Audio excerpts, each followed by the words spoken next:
Alright, enough with the Shogo music. So what is Dusk? It's one of them boomer shooters where your character moves at the speed of a race car. In one way or another, Dusk references nearly every major FPS from the 90s. The game is a library of references. Like, the early rural levels are reminiscent of Redneck Rampage, the least liked of all major build engine games. I said major, fuck off, Witchhaven. One of the common enemies in Dusk are these cultist dudes. If you've ever played Blood, this might trigger your PTSD. But don't be afraid. The Dusk cultists are much better designed, and they don't have bullshit hit-scan weapons. Here is a house with many interactable objects, like in Duke 3D. Hell yeah, flushable toilets. Welcome to our culture. Heretic also had a green magical crossbow. Soldiers in gas masks. That's Half-Life, obviously. The Cyberwomen with rockets are this game's take on Strogg, gross alien cyborgs who were the main antagonists of Quake 2 and 4. Quake 2 was the least good Quake, and appropriately the Cyberwomen are the least fun enemy in Dusk, the only creature that felt bullet spongy. This hidden village gives me Unreal vibes. You know, it is weird that the original Unreal ended up being not very influential in the grand boomer shooter cosmology. The first of many franchises to be murdered by Half-Life. Another thing Dusk has in common with Unreal is its willingness to experiment with level geometry. Every once in a while, something will happen and you'll be like, what the fuck is this game? But overall, both in terms of the aesthetic and gameplay, Dusk feels most similar to Quake 1. Even one of the final challenges looks kind of similar, and it's also a puzzle fight. Let's talk about guns. IMO Dusk weapons are superior to the ones in Quake. This thing owns. People make fun of Doom 3 shotgun, but the original Quake shotgun was pretty pathetic. The hunting rifle is the Dusk railgun. It looks very unimposing visually, just a regular-ass rifle, but I dig the low-tech look. Nice contrast with technologically sophisticated boomer shooter railguns. I just wish it dealt more damage in multiplayer and had an appropriately loud firing sound. My favorite weapons ended up being the super shotgun and the assault rifle. The rate of fire is lower than you expect it to be, but the damage per shot is much higher. Perhaps this is the formula for making this type of weapon feel good to use. Quake 3 had a hit-scan MG as a starting weapon and it sucked shit. Ancient boomers weren't able to figure out machine guns for some reason. The best assault rifles I've seen in the genre were in Brutal Doom and in Fear 1. Nothing in Duke 3D or in Classic Doom comes even remotely close. It's probably because of technical limitations. In order to make a fun video game machine gun, you need particle effects, smoke, probably physics, and having destructible environment also helps. Basically a bunch of stuff they didn't have in 1995. What the fuck is this game?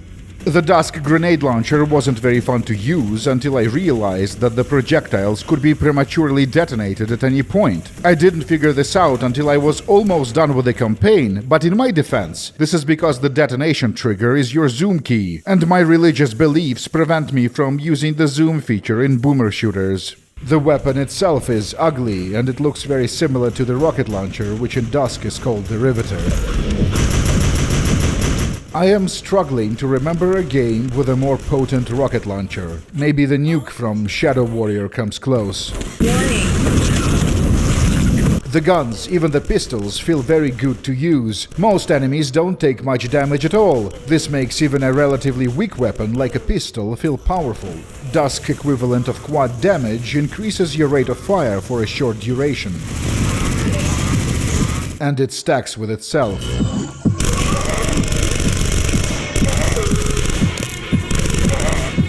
There is a level in the last episode where you can get 3 of these at the same time.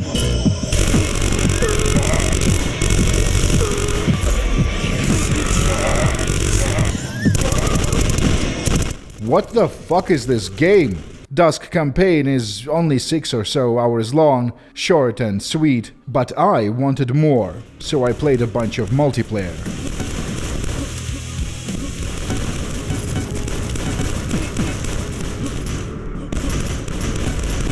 An arena shooter is a type of a video game that everyone thinks they want, but nobody actually plays. The key to success in arena shooters is choosing a correct character build. Pro tip, make sure you roll this race as your starting character because it has the best stats, notably kinetic damage resistance.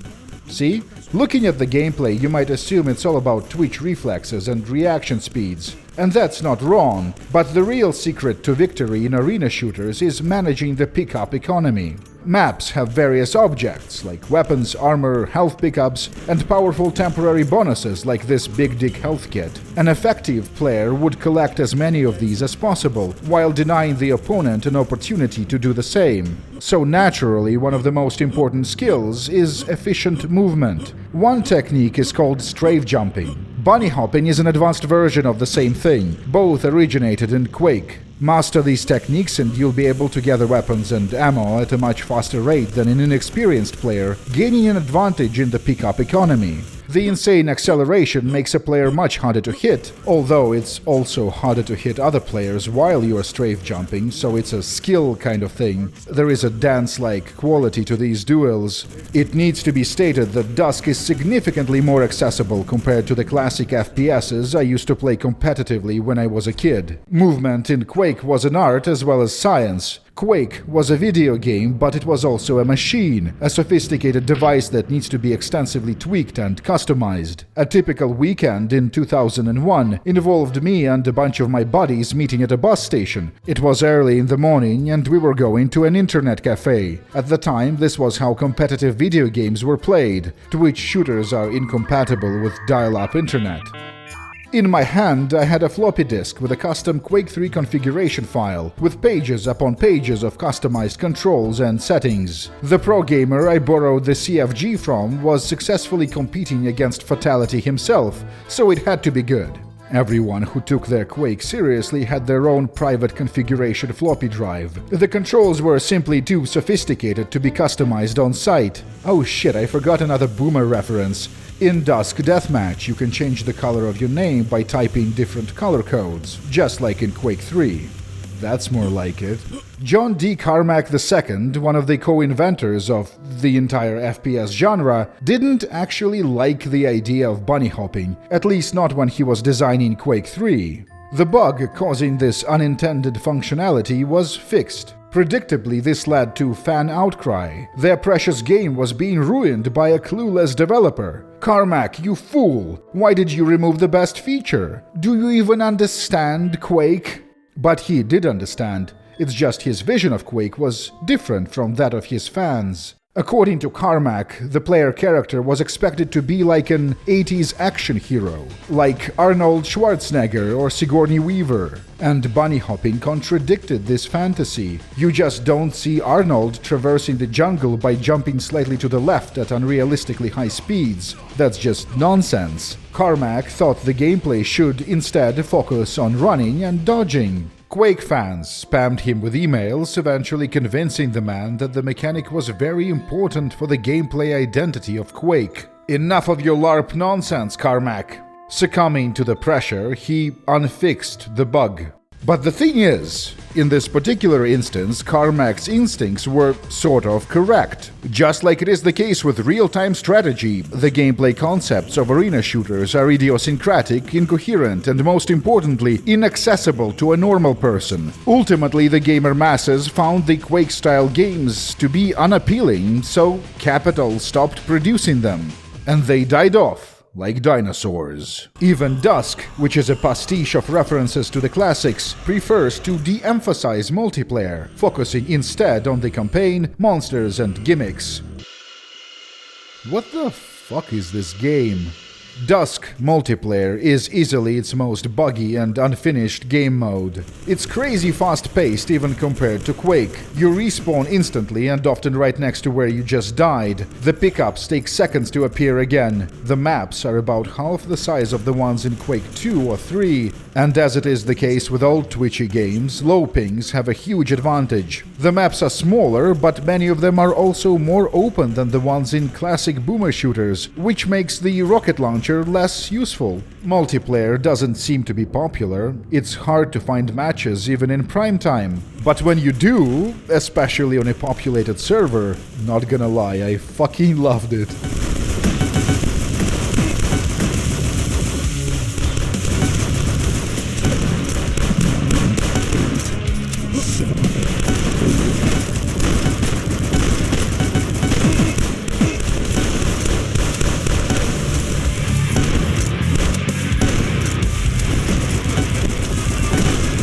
A standard length of a Dusk match session is around 5 minutes. Coincidentally, this is about how long it takes to finish a single-player level, not counting the reloads.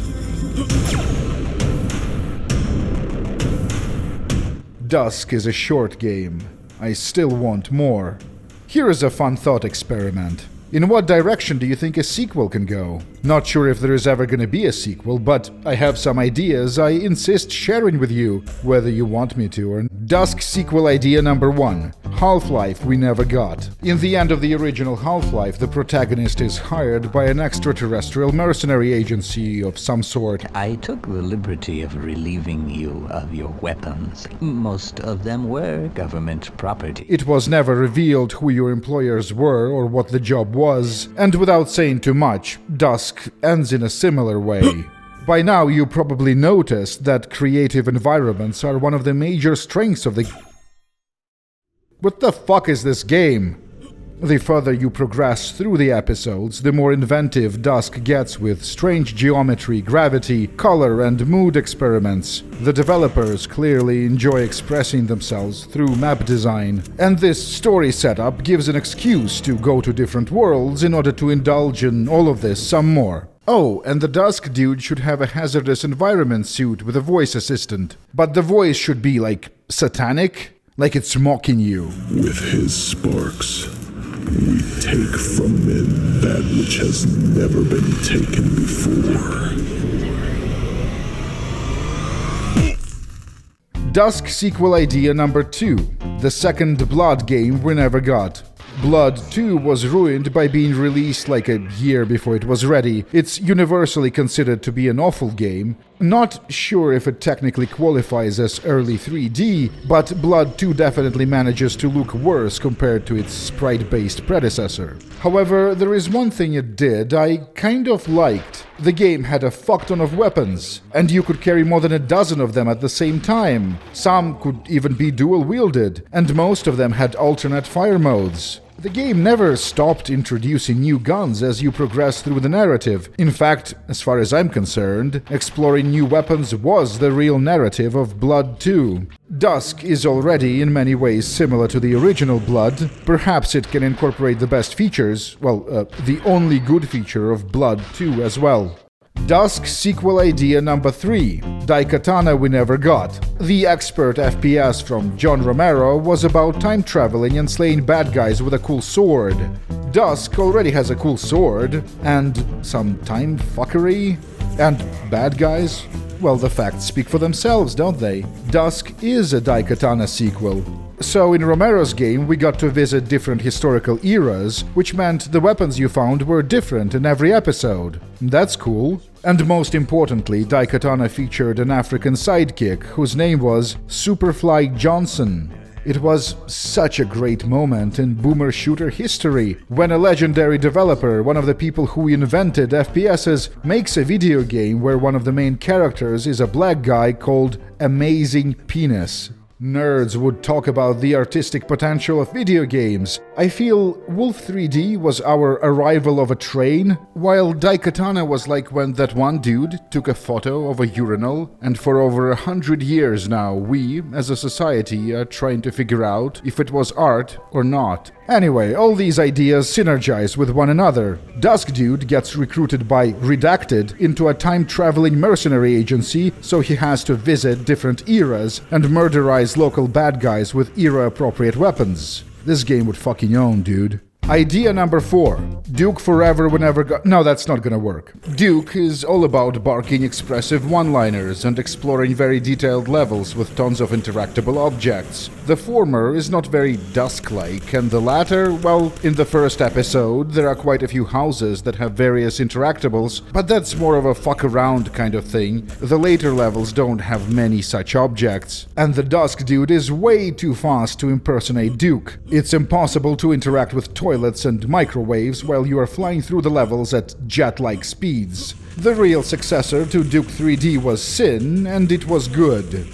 Already got it. Idea number 5. What about Prey 2 we never got? This is fascinating because we actually did get a new Prey game and it was arguably superior to the original. But the new game had nothing to do with the first Prey. The name was just a marketing trick. I guess the reason why Prey 1 never got a proper sequel is because, well, people just didn't give a damn about Prey. You guys are being dicks, it wasn't that bad. Sure, whatever.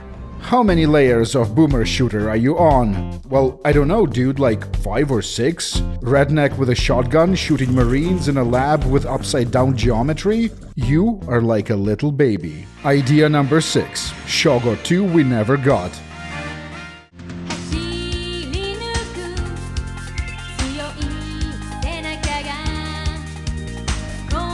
Alright, I'm joking. The world is not ready for another Shogo. Just ran into some stragglers that were trying to eat a cat. Can you say that again slowly? I'm having trouble picturing it. Maybe you could demonstrate. What the fuck is this game? Did you know there were 2 cancelled Shogo expansions?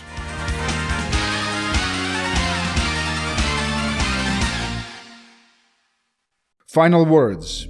Is there anything about Dusk I don't like? I have a couple of criticisms, yes. Like I said, the multiplayer is buggy. After a match is over and the server changes maps, my client gets stuck in a warm-up phase until I manually disconnect and reconnect again. I mean, it only takes like 6 seconds to do, but it's still annoying. Already mentioned, but I don't like that the mortar and the rocket launcher look like rusty tubes. Honestly, these 2 weapons were visually more impressive in the original Quake, which is saying a lot. Dusk has a habit of reusing normal enemies as bosses, and the other way around. I don't really mind, but creative creature designs are actually one of the strengths of Dusk, so I want to see more unique ones. I suppose designing interesting FPS bosses is hard, but, well, again, I don't want to unnecessarily reveal any details, but basically, at the very end of Dusk, there is a boss gauntlet of sorts. It's quite fun and well made. One of the bosses is a swarm type, the other is a puzzle boss, and the other one is an imitation of your typical deathmatch player. He bunny hops around like a madman, switching to different weapons and so on. In order to beat Dusk, you need to slay your deathmatch-obsessed childhood self. You shall be my final test. Therapeutic in more ways than one. Welcome aboard, brothers and sisters. We're all gonna make it.